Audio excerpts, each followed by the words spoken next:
ديال نبيل عيوسيه تديروا المسرح، تديري المسرح. كاينه وفاء.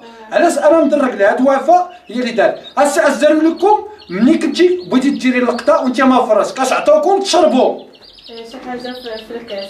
عطاهم شي حاجه في الكاس، العصير يشربوها، معقلات على راسها الدوله الصح. سمعت الموسيقى واحد شويه قالوا ليها من بعد غادي نعيطوا لك وغادي ندوروا معك. كاين هادشي.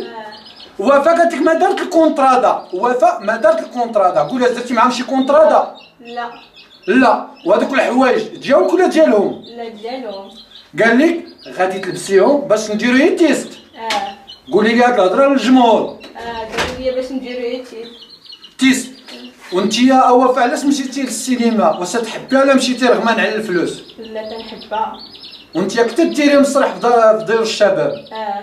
تحب المسرح وكانت هي في هذه الجمعيه، وهذه الجمعيه راه غادي يدافع عليها. وانا نقولها لك انا نبيل عيوش، راه مراكش كلها هو غادي ينوض لك وراه ما غادي يسكت لك. هاد البنت اللي ضحكتوا عليها وشربتوها العصير وعطيتوها الفاني وجبتوا الكاميرا تشطحوا وشحال من حداده تقول هاد الضحيه الاولى لقيتها. هاد البنت جميله باقي تقرا وهرستوها وبديتوا تحطموا ليها شبابها. حرام عليك. واش ما عندك خوت؟ ما عندك عائله؟ قالوا بناء بدات تبيعي بنات عباد الله. وها هي البنت باقيه صغيره، باقيه صغيره حشومه عيب وعار. الشباب بحال هادو يطيحوا وتشربوهم العصير وتعطيهم فانيده. قولي هادشي للجمهور يسمعوا. قولي عطاوني عصير فيه شي حاجه انا شربته ما عقلتش على راسي نض الشطح.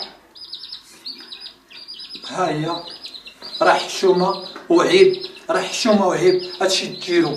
راه الشعب المغربي ما تيرضى بالدل. هاد البنت راه بنت عائله، راه بنت عائله. وقلتوا لها بغيتي تزيدوها حوايج. اش قالوا لك بيزيدوك حوايج على هادو؟ قوليها للجمهور. قالوا لي بيزيدوني حوايج على هادوك ماشي هادوك اللي شفت انا في الفيديو. شفت في الفيديو دابا تصدمات. اش نديرو ذنب هادو؟ اش نديرو ذنب هاد العائله اللي بغيتي تشرد انت يا نبيل عيوش؟ يا نبيل تبغي تكرفس المغاربه. ما حسن عليك هاد العائله تشردها لي نقيك انت تحب المسرح والسينما تجي انت تقصيها. ما عيب عليك وعار. وراه غادي نتبعك.